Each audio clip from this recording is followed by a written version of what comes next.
Guys, how you doing here? We are on with Jeff Bowman, and Jeff Bowman is a Canadian financial author, accountant, leader, speaker, and educator. His writing and work strongly focus on financial health and well-being as the catalyst for all other areas of personal development. Jeff, you've written this book called Your Income, Your Life, and it is subtitled How the Modern Day Families Can Live Happy, Healthy, and Wealthy on Any Income. And before we get started, this is another one I lifted from the infamous, the actual famous John Vroman. Let's start off with something like, super positive. What can we celebrate in your life today? The biggest thing for me is, first of all, thanks for having me on, Brandon. I love talking about this. I'm passionate about fatherhood, and you talk about John and how I got to meet him and the work that he's doing. It's because I'm a father. So if there's anything I want to celebrate right now in my life, it's the three beautiful girls that I have and my lovely wife. So my oldest is 6, the next is 5, and my youngest is 3. So we're about 4 days from having 3 girls in subsequent years. That's how close it was. Wow. But yeah, I'm grateful for that. Everything, as life evolves, right? Everything in my life right now is centered around them and centered around, how do I keep learning and becoming better as a person, better as a father, and better as a husband. Fantastic. And so let's just dive right into your book. I've read it and gone through it, but why don't you give the audience kind of the genesis of your book and what brought it on? Yeah, that's there's never a short answer to that question. Let me go back, I guess, and talk a little bit about growing up, right? Because I think everybody's journey kind of leads them to a point, and that's what happened to me. And I always start, by talking about growing up myself, when I was a kid, and the book is centered around parents and families. And an important part of all of our journeys is how we grew up as kids. So I can say, I'm similar to a lot of people out there in that when I grew up, my parents wanted me to have more than what they did. So they were immigrants to North America and Canada. And the words that I heard over and over when I was growing up, the words that were important in my house, was that, they wanted me to have more than what they did. And that was kind of ingrained in me over the time. So it was implying that we were living some kind of sacrifice in hopes of something future. So that, like I said, I could have more than what they did, so that I could have more than what we did. And I developed a scarcity mindset around money as a result of that. I was told and I was taught that I needed to go to school so I could get a good job, so I could climb the corporate ladder, and then have access to all those things that we didn't when we were growing up, the things that I thought I was supposed to have. So I went to college. I did exactly that. I got a great job. And as soon as I had money when I graduated, I started spending it because, hey, I succeeded, right? My parents told me this is what they wanted for me. I had this, great source of income coming in. I had made it, so to speak. And, I started spending my money like crazy. And the more I spent it, the more things I had, the more it seemed like society was, praising me for that kind of behavior, that they were looking at me and saying, wow, look how well Jeff's doing. And the more I made as I climbed that corporate ladder, the more I spent. And then what happened was the more I spent, the more I had to make. And You get in this, rat race that, the rich dad, poor dad people like to talk about. Right. But that's where I was. I ended up moving up the corporate ladder, got into a job that I thought I always wanted.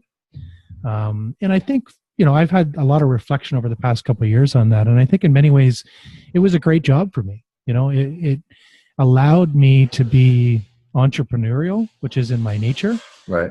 Without having to necessarily be out on my own and be an entrepreneur, which a lot of people struggle with, they make that leap, right? So I worked for an amazing company that allowed me to make decisions and change the trajectory of that company. And I loved it. But what I found was there's a change in the president of the company and their values, the new leadership that came in, the values didn't align with mine.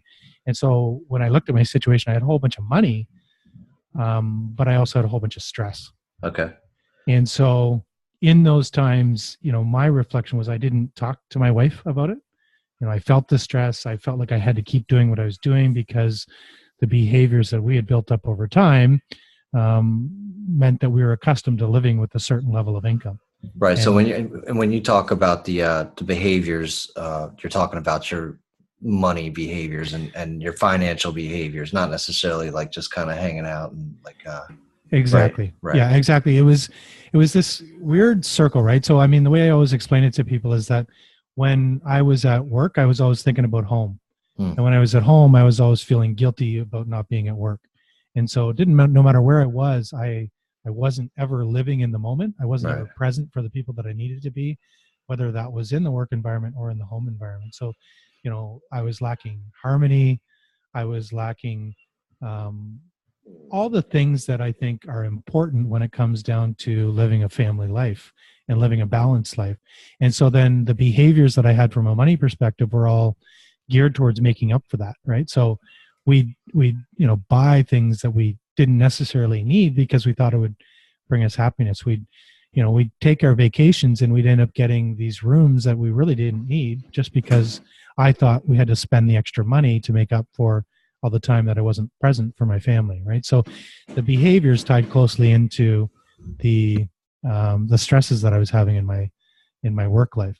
So I got to a point. I mean, when I'd made millions of dollars, I'd bought a ton of things in my life. I mean, I bought fancy cars, only to sell them 6 months later because I realized, yeah, well, at the time I didn't realize All it right. would. Would you have the Corvette? You Yeah, had the Corvette. I read yeah, through that, and but what I don't think that people realize yet in the story that you're telling is that, I mean, you're an accountant, right? yeah, You know exactly. money, Yeah, and like, the right and the wrong thing to do with your money. yeah, And so I think one question I would have is it's like you said, right? Everybody's just kind of, you make more, you spend more, you make more, you spend yeah. more, you dig yourself into a certain spot. And this is happening to, blow my mind that it's happening to an accountant, right? Yeah. Somebody that in my mind would know better the value of money. Yeah. And that's I mean, that you hit the nail on the head, right? That's exactly why I wrote the book because when I finally started to admit the mistakes I had made with money first in my own house, then finally we were able to start to work together and start to fix some of the problems that we have because I mean, I was keeping all that a secret from the people that are closest to me, from the people that could help me. And I was afraid to admit that I was failing, that I wasn't doing the right things financially for my family when I was supposed to be able to do all that, and I was actually advising other people too. Right? It was this big stress on top of everything else that I had, and by finally admitting it, admitting that I had a problem in how we were managing money, I was able to overcome it through communication and getting on the same page and working with my wife and putting some values in place. But as I started to talk to people when I went through this journey, and I'll tell you that in just one sec, the more people I talked to, the more people said, "How did you do what you just did?" And so what I had done was, I was in that position. I was making all that money from the outside looking in. I had all the success, but I was miserable. I was stressed. I didn't have any money. I wasn't getting ahead financially, and sitting down with my wife, we finally said, let's pay off all this debt that we'd built up. And Right. because I had this great income and we finally separated the costs in our life from the income we had coming in, we were able to, in about, 6-7 months time, pay off 75% of that debt, Wow. and I'm talking 6 figures plus of debt on Wow. top of a mortgage. Right. So Wow. we did that really quickly. And once I did that and we changed our lifestyle to separate our income from our cost coming in, I went, holy cow, let's get ourselves ahead a little bit here. Right. And we did. And then I quit my job. Huh. And so that's when people looked at me and said, what the hell did you just do? Right. You left your Right. job. You had a great job. Now you're not working. What's going on? I said, well, we finally got on the same page. And I started talking about the problems that I had and the process I used with my wife to come out of that, and how I was able to spend some time at home, just, focused on my family, being present for them, making up for lost time. Right. And then I realized, holy cow, there's a whole bunch of people in the same boat as me. They're Right. afraid to admit they're struggling with it. They're feeling stressed. They're anxious about it. They don't know how to, they just don't know what that next step is to, Right. overcome it and really start getting ahead. And I thought, you know what, I'm going to share my story. And And you did, and how you shared it is really, it's really nice. It's very open. And it makes, when I read it, I felt very comfortable reading it. And um, knowing that you had made the mistakes. You weren't coming from a place of, I'm perfect, I'm the perfect person, this is how you do it, and you'll always be successful because of XYZ. Because I've always been successful. You're like, hey, dude, I lived it. I did it. Exactly. And so that's, I appreciate that quite a bit. And one of the big things that you talk about in the book is how you actually grew your relationships by finally coming to terms and being honest with your finances by admitting, or saying, hey, I've not that I've failed, but like, hey, I haven't been completely honest, and here's kind of where we are with things. And your wife, she accepted it. She actually, seems to me like she embraced it. It's Marcia, right? Marcia, yeah. It seems like she actually embraced it, and then she went on. She even took it a step further and took you like cash only, right? So, I mean, talk to us about the transition of that, because you tell a pretty good story about like one of the first times you go grocery shopping with cash. Yeah. And I want to talk about something recent. Remind me at the end of this, but yeah, she told me several times as we sat down and started doing it. She said, "Just give me a number. Tell me what I have to spend this month. Tell me what we have to spend this month on all those lifestyle type expenses, right? The ones that aren't committed to in terms of your bills and that." And I struggled to do it. And finally, when we sat down together, she was able to tell me, move this around. And there you go. That's the number I need. And she said, why don't we just switch to cash so we know we can stick to the budget? And I had all the reasons in the book why we shouldn't switch to cash. I was the one, I was defending, we need credit card. We get the rewards and the credit card allows us to, I said all those same things that so many people out there say. I had all the defense mechanisms that everybody has. And then, we try to do it with our credit card and our debit cards, and we could never hit the number. Right. And finally she said, let's try it. Are you open to trying it? And I said, sure. So it was a couple months in, we withdrew the big chunk of cash out for the month for our spending. Okay. And for the first time ever, we actually hit our number. Wow. And so the first time, which I talked about in the book, I was Costco, right? I go to Costco, and what happens to everybody when they go to Costco? You come back with a whole bunch of crap you don't need, right? Because you look at it and go, well, that's awesome. And then you got to buy 20 of them. Right. And so I went in, she asked me to stop on the way home, and all I had was $100. Right. And I had a list of about 5 or 6 things. And as I started walking through, seeing all those things, which, by the way, stores strategically place out there, absolutely, so that you buy and you don't really need it. I had to keep walking by them. I said, I got $100. So, being an accountant, being good with math, I can run the numbers in my head as I'm walking through, even with the ridiculous sales taxes we have here. And, I picked up, so we needed steaks. So I picked up some steaks, and I'm like, holy cow, that's $40 some, right? And then went to the next thing and picked that up, and went to the third thing. And then I'm like, I'm at $99. That's crazy. All right. And I walked straight to the cash register and checked out and got into the card. And when I stuck with it, I think it was $96. So I was a couple dollars off. But it was the first time I ever walked in a grocery and felt good about the money I spent, because we bought exactly what we needed. Right. And we didn't buy anything else. And we spent the money that we had. Yeah, you can, Costco. I still remember my first trip, 300 easy, no problem, every time. Every time. I stopped going because of that. I was like, I'm going to spend, if I go to Costco, I'm spending $300. I mean, I don't even, and then you end up with all the stuff. Like you said, you get the stuff that you see. Yep. And a lot of times you never use it. You're like, why do I still have these Munchos from, 2014? Exactly. Another story, I don't even know if I told this one in the book anymore, but it was a really funny story about couponing.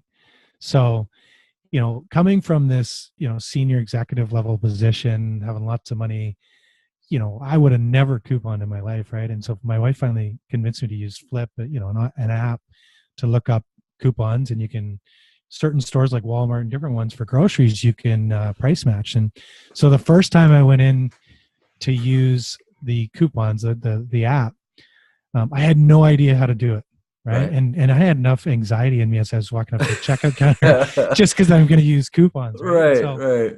I get up to the checkout counter and everything goes through. It's all rung through. And what I didn't know is that you have to put all the items that are, you're going to price match at the end all together. Oh, no. So we get all the way through, and I got a lineup of 6 people behind me. And I'm like, yeah, by the way, I want to use these coupons. He's like, well, no, you have to use that at the time we swipe them through. So determined that I was, right? I'm like, okay, pull the items out of the bags that I've already put in the bag in the cart, the ones that had coupons for, took them all out, said, put a credit back through on these. He put a credit back through on those, and I made him run them through on the coupons Wow. with a lineup of 6 people behind me. Oh my gosh. I felt like, hiding underneath the counter No the whole time I was doing it, but I did it. Yeah. So how much did you save? I think it was $46 on the come on, that's coupons worth alone. it. Yeah, man, come on, that's it. Yeah. That's fine. So that's fine. What's the app? Flip. It's called Flip. So it's FLIPP. I'm not sure if I know in Canada it's a great app. I'm not sure how popular it is in the US, but we'll find out. It works really well. Yeah. Awesome. Yeah, that's a great one. Yeah. That's a great one. And so you go to Cash and you guys, and then you quit your job. You spend it you're at home for 9 months, right? And how was that? Just, coming from like a position where you were working, if I got it right, around 60, 70 hours a week, if not more. You were talking about the one, I think, project that you were up 24 hours a day and feeling guilty for just missing a phone call and from your house while you're trying to get to sleep, right? To taking 9 months off and being at home with your family. Yeah. So the story I always like to start with, when people ask me how was it, is I try to describe it in the first couple of days, right? So made the decision, was sitting at home. I think it was the second day after I'd made that decision. So we're sitting at dinner, and my kids at the time are 5, 4, and 2. And we're sitting at the table, and when you're having a conversation and you're laughing, and everybody starts laughing from their gut, right? They're just laughing hysterically. And we're all sitting there laughing, me included, which was the first time in a long time I think I'd actually been that present and, just shown that kind of emotion. And I remember looking up, because we were sitting behind the island. There's 4 of us behind the island, and my wife's behind the counter. And she's just kind of looking at me with this look, right? And I thought, well, that's interesting. And so I didn't say anything to her at the time. And that night we sat down and I said, I noticed when we were sitting at dinner and I was laughing with the girls, you're kind of looking at me. And I said, what were you thinking? And she looked at me with a big smile on her face. She said, it's nice to have you back. Oh, that's nice. That's cool. Yeah. And so in the moment, that's the reaction you have, right? It's, oh, that's so nice. It's nice that you got back to that. But the immediate feeling was guilt. Ooh. Okay. Because I'm like, holy cow, how long have I been not present for my family, right? How long have I been disconnected? How long have I not been myself? How long have I not been the husband I should be for my wife? And so I had some hard reflection from that, as well as some gratitude that I was finally happy. So that's where I chose to focus my energy, was just being grateful that I was in a place now where I could be present, and I was starting to experience those things. And I knew that I wasn't going to allow my kids to grow up without being present for that, because I think it was one of Pat Flynn's podcasts that I heard it on. He said, and I had the opportunity to share this with Pat. I met him in person last year, and I talked to him for a little bit. And I said, one comment you made really stuck out for me, and it kind of, was the catalyst to all this happening, was that, my kids are going to grow up whether I choose to be present or not. Right. And so for me, it was like that was the moment in my life that I was going to choose to be present. That's great. Yeah. And that's kind of where I'm centered now, is whenever I start finding myself going astray a little bit, I come back to that to center me and to say, I don't need to wait to the future to be present. I don't need to wait for, total financial freedom to be present for my kids. I don't need all those things to create what I'm looking for, because the journey is part of that enjoyment. Right. No, so, right. It's one thing, and this is what I like to say to people about being present. And that's what I realized in the moment, that I focus on being present in all moments, right? So not present in the moment. So every moment that I'm in, and this is how I've created harmony in my life, that I can, if I'm doing the right things in my life and I'm balanced and, doing things that bring me joy and make me feel alive, then every moment that I'm in, I can be totally present. No, that's perfect. Yeah. And so that's the first part of it. And the second part is when you take the moments and, knowing our mutual friend, John Vroman, is how do I now create more moments? Right. Yeah. Right. How do I become, in his words, a moment maker? And moment maker. Create experiences, and how do I live life to the fullest? And, that takes me to the story of the vacation my girls and us had last summer. We drove from our place up to Wisconsin Dells, and it's like a 10 or 11 hour drive for us. And going into it, my wife's really good this way. She says, into this trip, I'm the accountant, I'm the analytical guy. I have to plan out every step of the way and put us on a schedule. And she said, tomorrow when we leave, I want you to just accept that we're going to do what we're going to do, and we're going to get there when we get there, and just enjoy the trip. And I thought, wow, that's pretty amazing. Right? So the good thing was she told me the day before, not the morning of. And so I was able to mentally prepare myself. And I said, you know what? That's some great advice. I'm just going to do it. And so we both made the decision not to turn our phones off from a data perspective. You should be present with our kids. That's great. Going back to the previous story, we didn't get hotel rooms that were fit for kings. We got hotel rooms that we had to share beds in and be present and be together.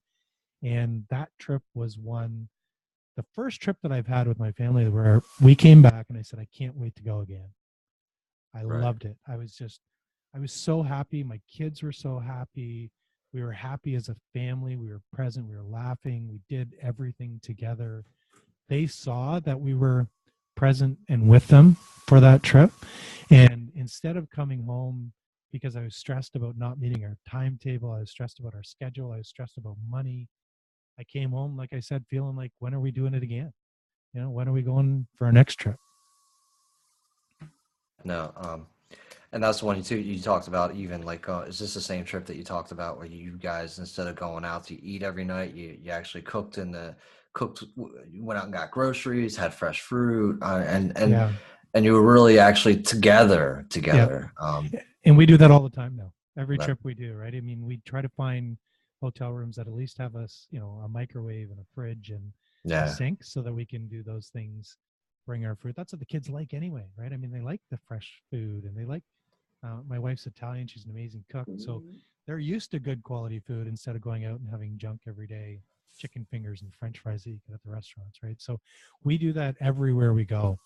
And I think it's, this is what you touched on earlier about finances being the catalyst to so many other areas of our life, is because we ask the question, how does this serving us? How does spending this money right now serve us?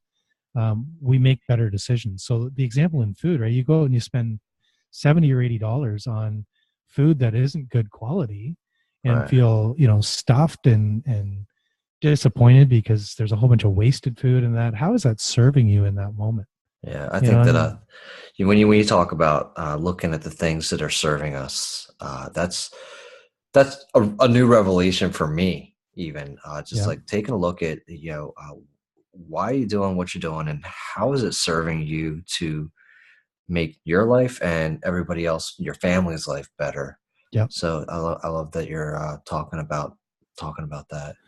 Yeah, and so the way we do it, a lot of people ask, how do you do that? It sounds kind of wishy-washy. But what we do is, one of the money values we create in our house is that we talk about what we're going to spend our money on before we spend it. And because we use cash, we're kind of forced to do that, right? Again, another benefit of cash. But we actually will, it doesn't matter if it's a $2 item, a $10 item, we talk about it, and we say, it gives each other the opportunity to say, is this serving us in the best way? The one example was my wife was going out and she was going to buy a bunch of silverware for the kids silverware. And I said, that's a great idea. I think we need more, but, the kids are getting older. Maybe they could just use the silverware we have. maybe they could use the silverware. Yeah, right. Yeah. It shouldn't hurt them. Well, and then again, how old are they now? 6, 5, and 3. 6, 5, and 3. I guess I could still see it. We're still clinging on to ours are 5 and 7. We're still clinging on to like some of the bowls and the plates, right? But I think that as soon as they're done, that we test the waters every once in a while with some adult stuff, right? Yep. Glasses, because it's terrifying. You got the kids. It could be a little scary, and girls. I don't think girls are any less rough than boys at this young of an age with all the stuff that they're hanging on with. Now, one of the other things that you brought up in the book, and your wife played a large role in you guys kind of created this process together, right? And some of the tools that you shared online, one of the programs that you set up there, the two of you put that together, and she played a big part in that. This goes back to when you guys first started talking about your number, right? If I'm not mistaken, that because you were talking to her in accountant terms, probably my guess is like, you're like, here's the, and she's like, well, I don't even understand, right? And then once once you guys kind of said what the number was, I'm guessing you kind of backed into it, and then you built the sheet around that. Is that kind of how that worked? I mean, you want to tell us about some of the tools that you put out there too? Yeah, absolutely. So I mean, let me talk about the methodology first, and I'll come back to that budget tool you're talking about. So the methodology that we kind of created together was that one of the things, and there's double meaning behind Your Income, Your Life, which is the title of the book, is first and foremost is it's yours, right? And that what I try to tell people is that it's your life, and you need to live it on your terms.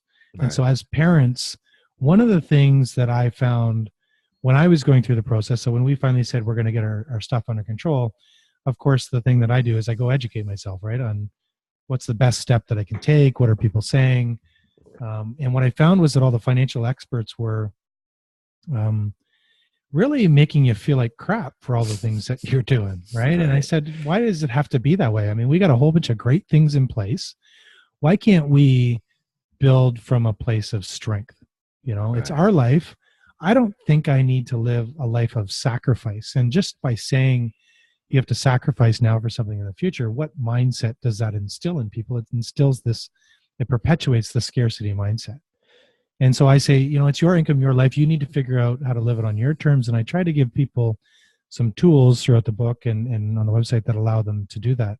The second thing that I talk about is, and this is what my wife and I realized right off the bat, is that if we can separate our income from our life, and this isn't a new methodology, it's talked about, all over the place, that you have to spend less than what you make, live within your means, all those types of words. But for me, just by saying those words is that, I have my income and I have, or we have our income and we have our life.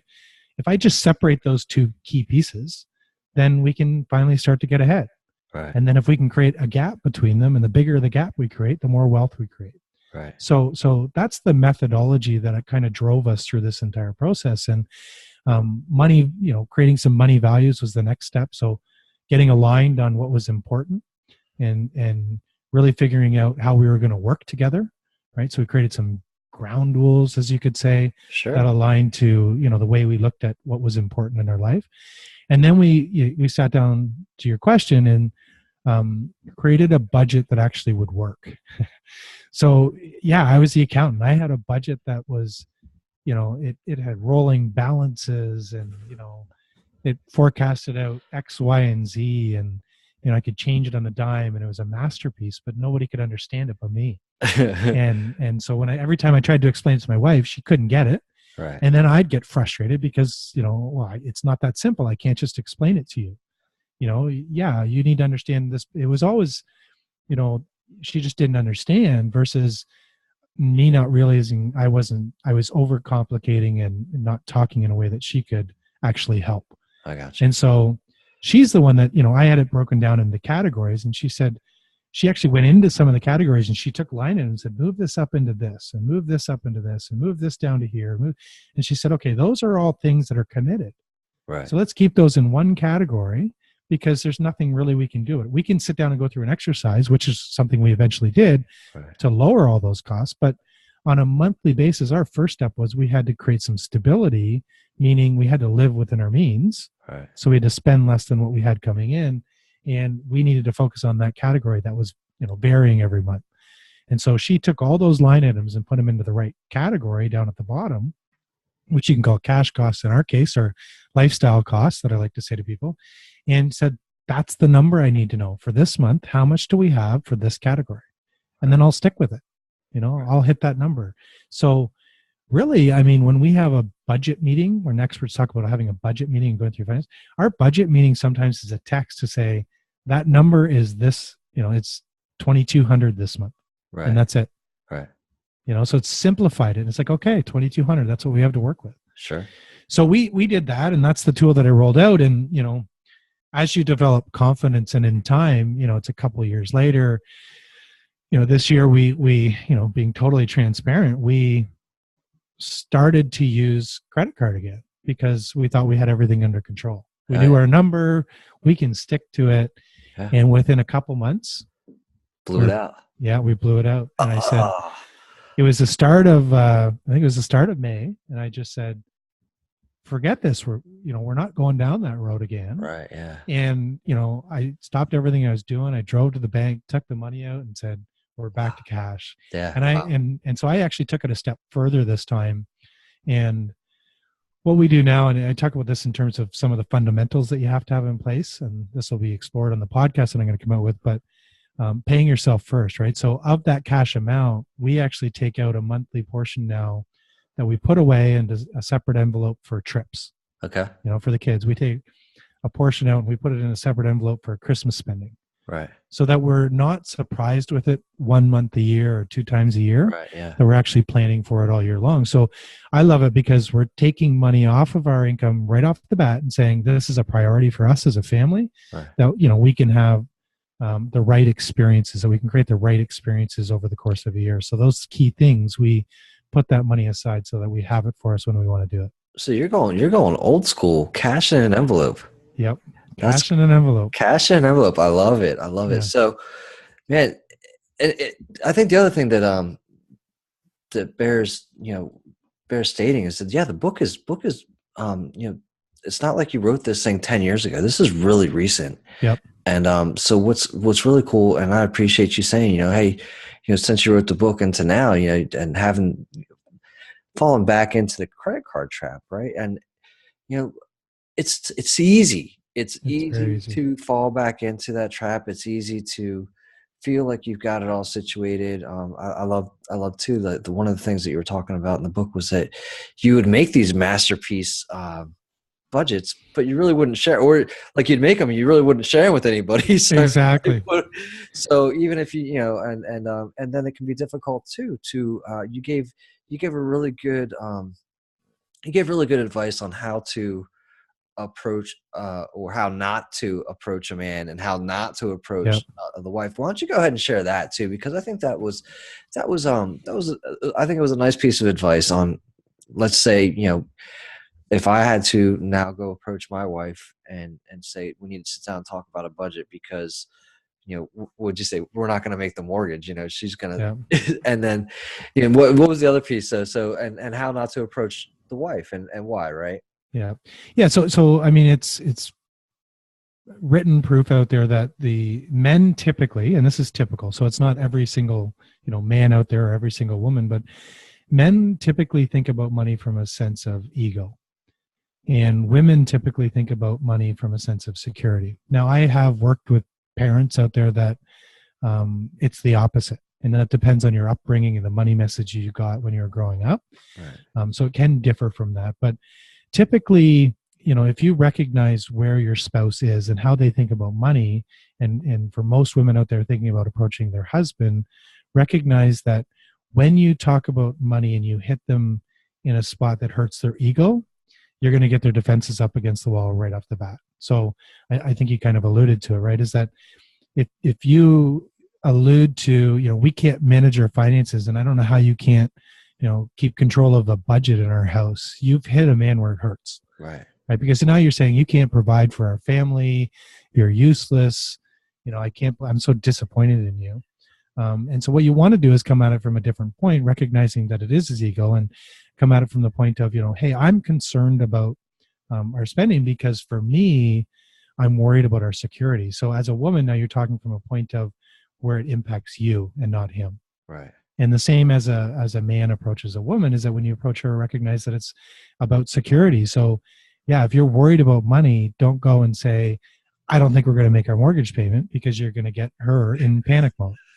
And, the better way to approach it is to approach it from the standpoint of, hey, this has kind of been stressing me out. And it's been stressing me out for these reasons. I don't feel like I'm sharing enough with you, and I don't feel like I'm spending my money in the best way, and I don't feel like I'm necessarily providing for the family the way I should. Right. Now you've focused in on your own behaviors and your own issues and not the other person's. And I think it's a general rule of thumb for anything, right? Is if you approach it from your own point of view and your own feelings versus the other person's, you're going to get a much different dialogue as a result.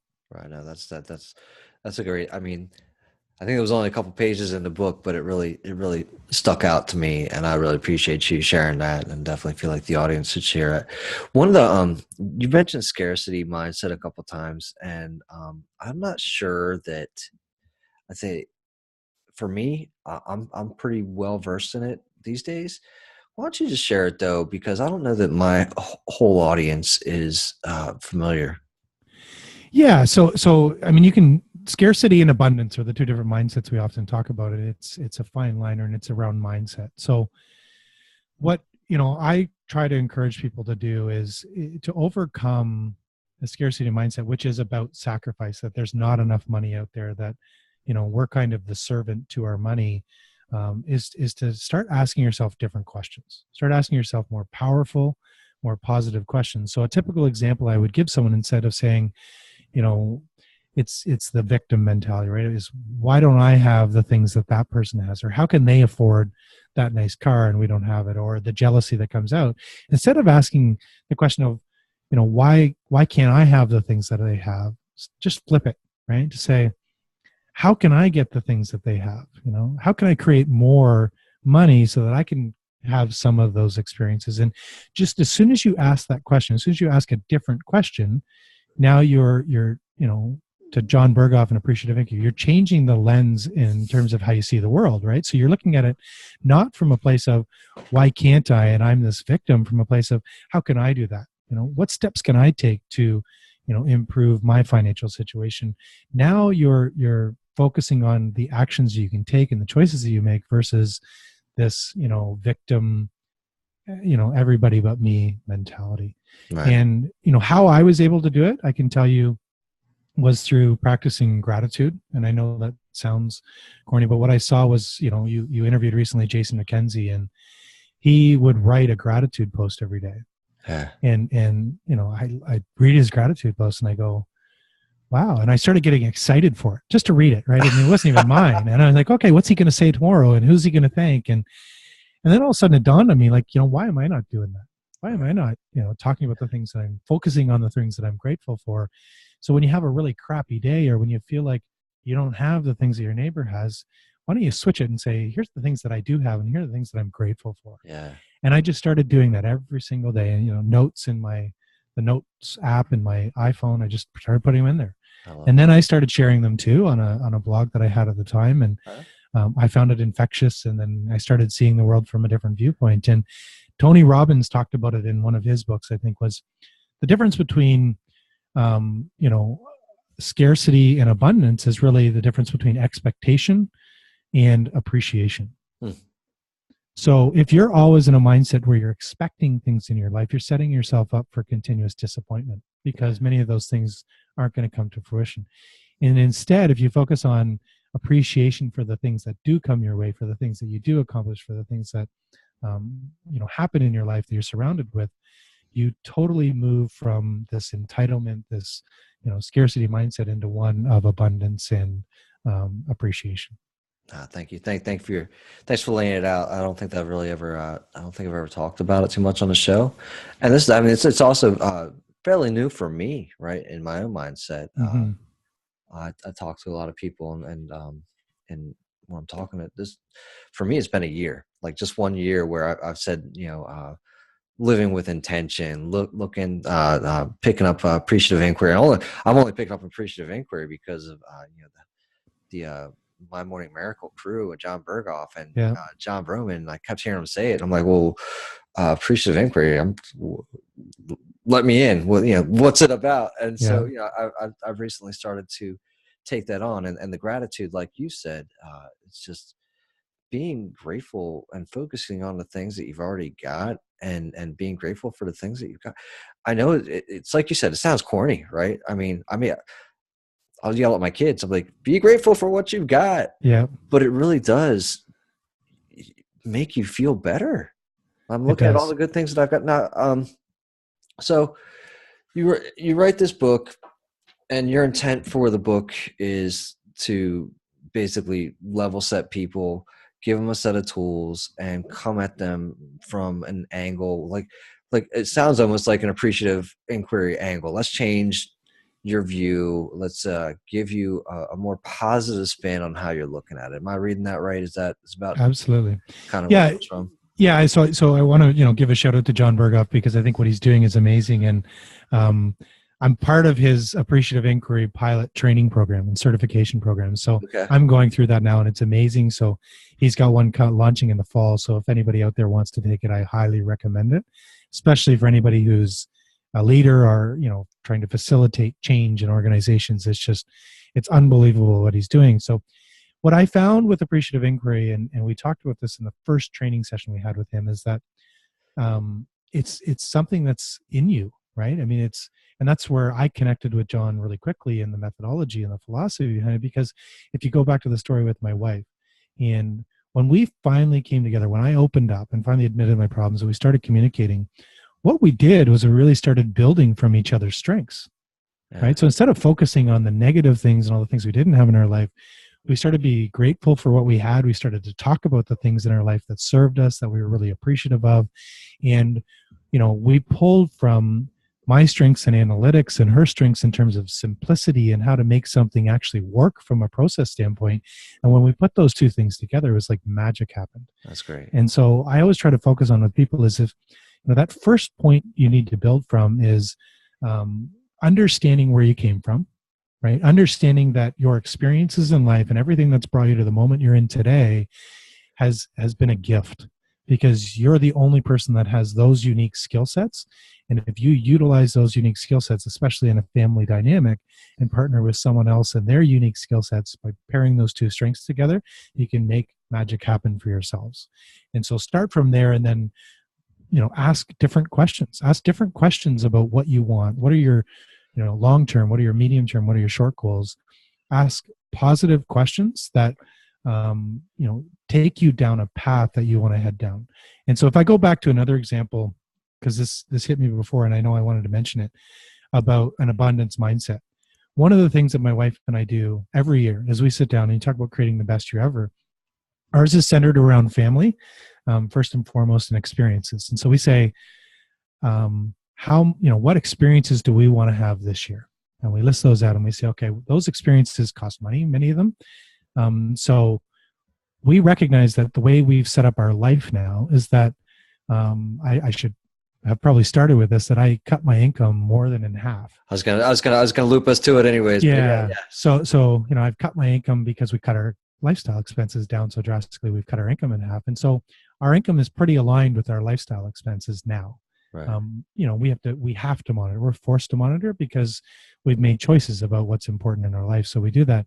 And so when we sit down and do that goal setting at the start of the year, when we say, for example, this year, two of our major experiences were, one is, my wife and I wanted to go down south, which we've done every year for the past 5 years. When you say go down south, you're talking where? Mexico, Jamaica, those types of places for a vacation, a time to, just to refuel ourselves. Absolutely. And be present and together in a moment. I think that's amazing that we can do that. And another one was the Disney vacation for our kids, right? So that was a big trip. We're going to do a 2-week vacation this summer, drive down, experience places around, along the way, and do the Disney trip. And so at the start of the year, we don't have the money to do that. Right. But just by putting that as part of our goals, it opens our mind up now to the question, which is, okay, how are we going to create those experiences? How are we going to find the money to create those experiences in our life? And in some cases, it may be selling some things. In some cases, it might be cutting out certain expenses. In some cases, it might be, okay, I'm going to take this specific, I'm going to run a mastermind for this specific person. I'm going to take on some additional, personal finance clients.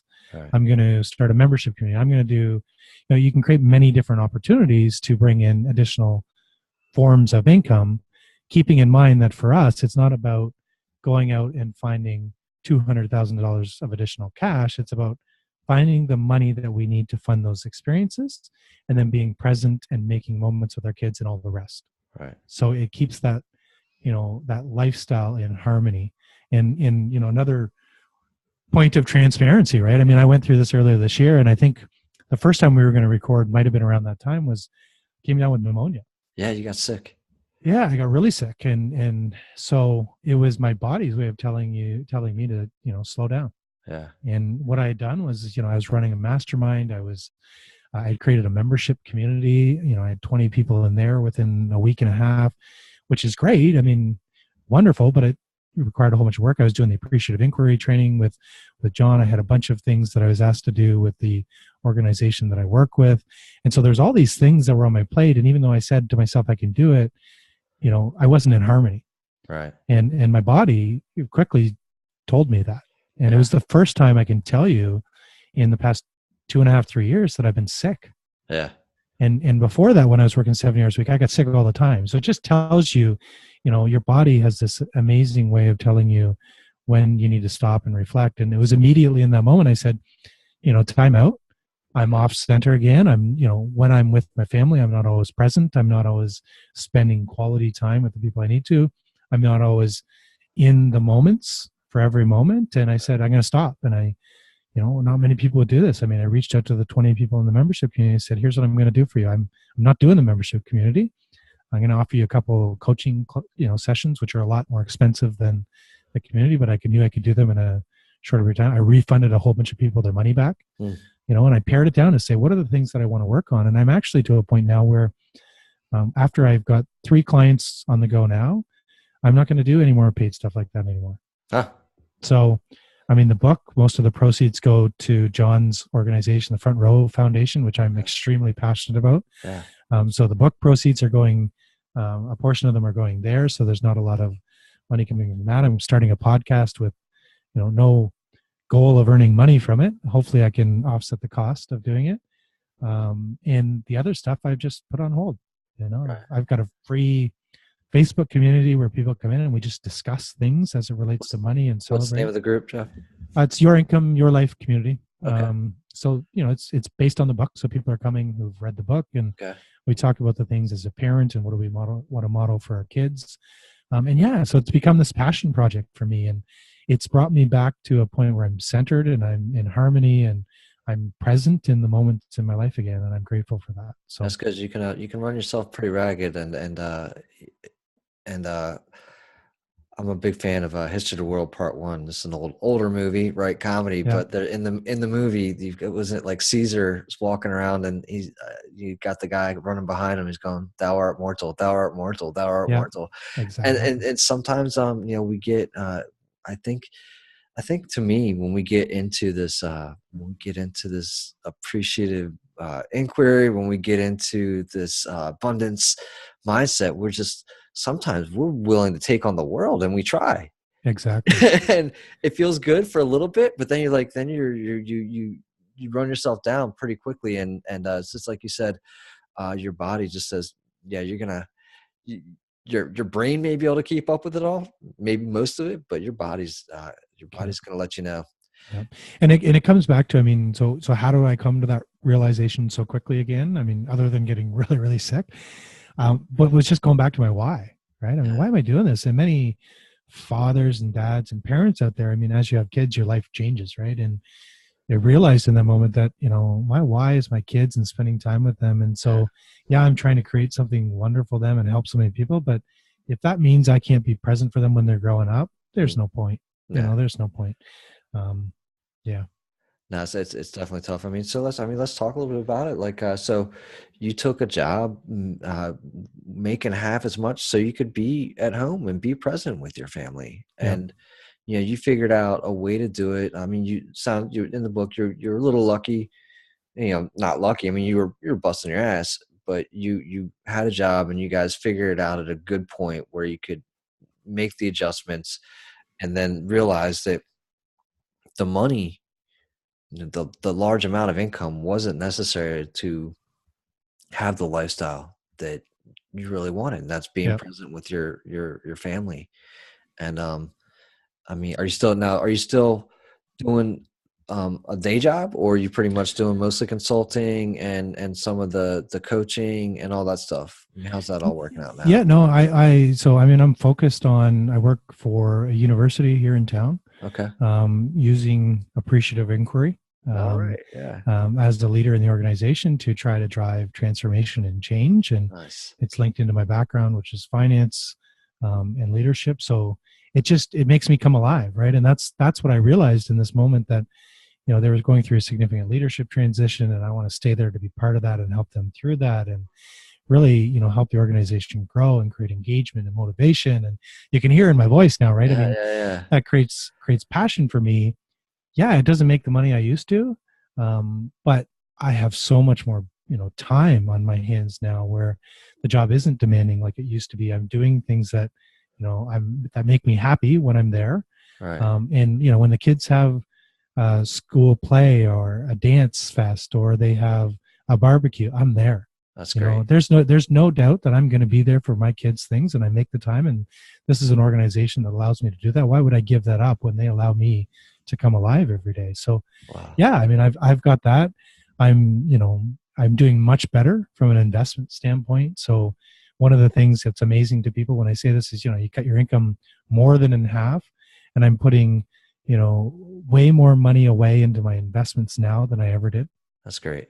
So I'm paying myself first. Yeah. I'm into real estate investing now, so I'm working on a few deals there and trying to grow, passive income streams over time there. So the money that I create now will be reinvested into my net worth in the future. You gave a few tips about how to kind of get yourself to that point, right? You have like three different stages, right, of kind of getting yourself there. So yes, and it's not like you just said again. I just want to make sure that the audience is well aware that first you work through your situation. It's not like you said, all right, well, hey, I'm going to start investing over here. You worked hard to get to where you are. Absolutely, yeah. No, that's a good point. I'm glad you mentioned that. Right. So what I talk about in the book, and this is what I see with most parents, right, is most people are in one of three stages, right? The first is they're looking for financial stability.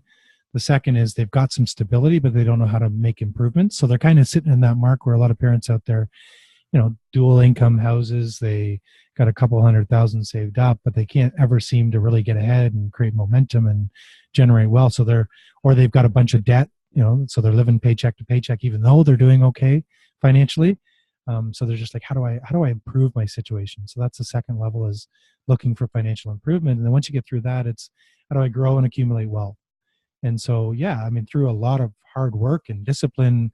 Luckily, my wife and I are in a place where we're more connected than ever, and we're in a place where we're, talking about and trying to create and grow our wealth. Yeah, and that's good. That's good. And the other thing too that you brought up in the book, and you actually kind of start the book off with it, just saying talking about how taboo money is, and that's I think that something that we kind of need to get over, because otherwise it's going to cause the stress that it caused you in a lot of relationships. I mean, you see that most divorces are caused over monetary situations, and if maybe they start talking about their money earlier, then they can kind of overcome that. Especially if going back to appreciative inquiry, right? Especially if they've got skills and strengths around money, right? And that's what happened for me. Was we've got skills and strengths around money, and by not talking about it, we weren't taking advantage and talking about those things, and we weren't able to come alive through those conversations. So yeah, it can actually be a huge opportunity to create something totally special. One of the things I want to mention though here, because you just said something that triggered it for me, is that talking about money and what's taboo, right, is the way we talk as parents in front of our kids is so important, right? You think about the money messages. My parents did nothing wrong when I grew up. They did absolutely nothing wrong. They wanted the best for their kids, and just like every other parent out there, right? We want the best for our kids. And so we think by not talking about money, we're protecting them from something, it's BS, right? I mean, we need to talk about it in front of them. We need to show them that talking about money is not a bad thing, that it creates healthy relationships with different aspects of your life, and it educates them in the process. So I give an example in the book. I think to talk about my kids, and we include them. That's one of our money values. We include everybody in our house in our money conversations, and they're only 6, 5, and 3. Yeah. So you say, how do you do that, right? Well, for example, we have PD day from school, so personal development day, where the kids are going to be home. We say, okay, and I take those off. I mean, I'd be with my kids, right? Right. That's the luxury I talked about before. But we'll say, what do you guys want to do today? And the typical answer of kids that age, I don't know. I don't know. Well, we give them options, right? We could do this or we could do this. What would you guys rather do? And the example I give is like going to an amusement park or going to the splash pad. Right. And what our kids surprised us with almost every single time, we say, we include money in that conversation. So we say, we have $100. We can go to the amusement park or we can go to the splash pad. If we go to the amusement park, we're not going to be able to buy the extra things that, all the gifts and stuff that are there. If we go to the splash pad, we can get pizza for dinner. Right. What would you guys rather do? So in the end, almost every single time they choose the cheaper option, because what we've discovered is that they're choosing that because they know they get more dedicated one-on-one time with us. That's cool. And that's all they want, right? Yeah. They just want time. They want to be with their parents and they want to be connected to them. They don't need all that fancy stuff that we as parents, because we feel guilty for not being there, think we have to give them. But what they're asking for is time. No, and quality time. I think the other thing too is like that, for me, I can't say I came from a scarcity mindset or a scarcity background, but you want to give your kids everything, right? And so, and then I think you talked about finding like, a few $1,000s worth of stuff shoved in your basement. Oh yeah. So you just end up with all this junk, right? Yep. That you just, and they don't care. Like, I still remember the first couple of Christmases where you give them all these toys and they end up sticking their head in a box for 3 hours. Exactly. Like, yeah, they don't need it. We should just gotten them empty boxes and let them play for 3 hours. But I had that this week. The kids, I was taking the recycling out for garbage night. And they said, "What are you doing with the boxes?" I'm bringing them out to the garbage or recycling. Oh, keep those. We can make crafts with them. That's great. Beautiful, right? Yeah. Well, that's the fun. The kids. Yeah, they really don't need all the stuff, but it's really hard to not get them. Get them. You just want them. You just want them to have this stuff. And as parents, that's what we want for our kids, right? We just have to ask the same question: how is it actually serving them? And I tell a story in one of the ebooks that I have about we want the best for our kids, and it's actually a limiting belief as parents because I use the example of our kids, and they have different days. So they have uniforms at our kids' school, and they'll have off uniform days, and on those days we'll get a text the night before from the teacher saying, "Oh yeah, by the way, tomorrow's red day." And so then we panic, we go through the room and we can't find anything red. And, so then we go out to the store and buy something red because we can't have our kids feeling like they don't belong that day. Well, there was one day that we forgot. Got the text, we got busy, we didn't think about it. They went to school the next day. We realized it. Oh my God, I think it was Orange Day or something. They didn't wear orange. So we didn't say anything. The kids get home at the end of the day and we said, so it's Orange Day at school today. And they said, yeah. So you didn't wear orange. And I said, yeah, that's okay. Yeah. They didn't care. No. It's this thing that we create as parents, and we put these anxieties in our kids' heads when we're building it up for them versus if you just let it go, you never know what's going to happen. That's right? Interesting. So, yeah, absolutely. The other thing I'd say to you, is when you talk about selling stuff, I mean, we're in a much different situation now financially than when we were a few years back. But I can tell you, I mean, I had an appointment tonight for someone because we sold our dual stroller. Huh. So I still do it. Yeah. When we outgrow an item, we still do so. I post it and I sell it privately. We got $100 for a stroller. And honestly, we paid with, we bought with air miles.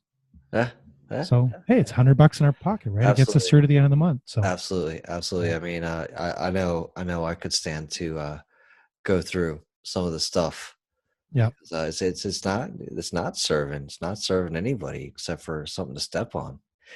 Yeah, exactly. And so we also, you talk about giving back and charity. Yeah. There's ways you can do that without having to actually fork out a whole bunch of cash, right? I mean, so we'll sell item. We'll do a garage sale. We actually have an annual garage sale that happens this weekend. And then we do, the good clothing that we have, we'll bring to, I forget what the store's name is, but we bring it there and we can sell it to them. And then the rest of the stuff we take to the stuff that doesn't sell in the garage sale and doesn't go to there, we take it to a Goodwill and we take the kids with us and we all drop it off together and, they feel something about it, right? Or if there's an item of the kids have that's really special to them, we don't just throw it out. We say, who would you like to give this to? Right? Someone that could really use it, someone that could get the comfort that you did from it. Who would you like to give it to? And that just gives them so much power, right? Yeah, no, that's, I mean, that does make them feel good to be able to say, hey, you've enjoyed this so much. Wouldn't it be cool to see somebody else enjoy it as much as you Yeah. did? So I love that you're sharing that. Jeff, I mean, it's been a great conversation. We probably go all around the book. I Yeah. love the book. I thought it was really, I enjoyed reading it again because you didn't make me feel like a jackass. So I Yeah. appreciate that. Thanks for not making me feel like a jackass. You're While I welcome. read, while I read some financial, how tos, you've got some good tools in there. Your book is on the site. Is that the best place for them to go? Where would you like The people to find you? best place to go is what I always say to people: go to Amazon and buy it from there. Okay. What that does for me, especially if you want to leave a rating and review, that's wonderful. The more the more sales that happen there, the more people see it, Okay. the more people buy it, and the more people, that we can help with the Front Row Foundation, because that's ultimately what my goal is through this book, is to not only help people in their finances, but to help people with the Front Row, and help that cause. So a portion of the royalties are going right to them. A lot of the books that I've sold privately, I've put all the royalties to them. I'm passionate about it because of the story you probably read about in the book with my sister, and she lost a son to a terrible disease, and her oldest son battled cancer, and they had what I would call row moments in their life, but I never saw an organization do it the way John and his organization does. No, it's And that, amazing. that touches my heart. So I want more people to have that. Yeah, no, what he's doing is amazing. And he's genuine too, Absolutely. which would look at real people doing real things and doing real good. And Yeah. so that's, to me, like, and in his book too, he jots down that he wants to be your biggest fan. And look, he got on the phone and did an interview with me, and that meant the world to me, Yeah. and his willingness to do that, right? To take the Yeah. time. Like, it's not like people don't want to talk to him. Other people.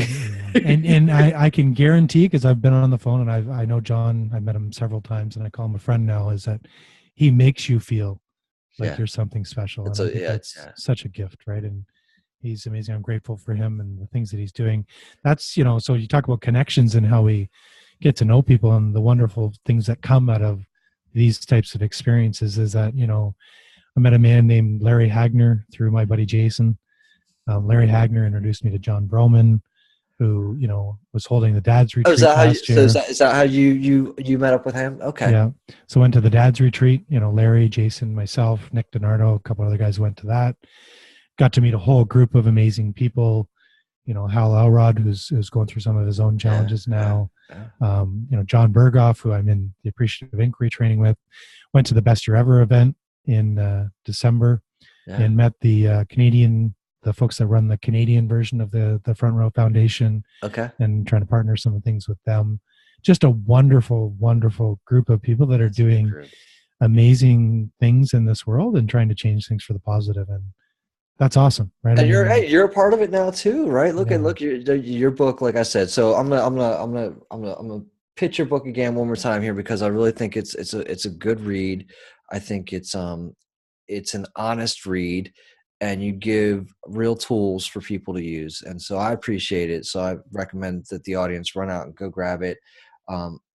You're not charging an arm and a leg for it, so that's also awesome. I mean, it's good, solid knowledge. So I want to say thanks again for you hopping on and taking your time. I know taking time away from your family tonight, and just taking the time to share with this audience. So thank you for that.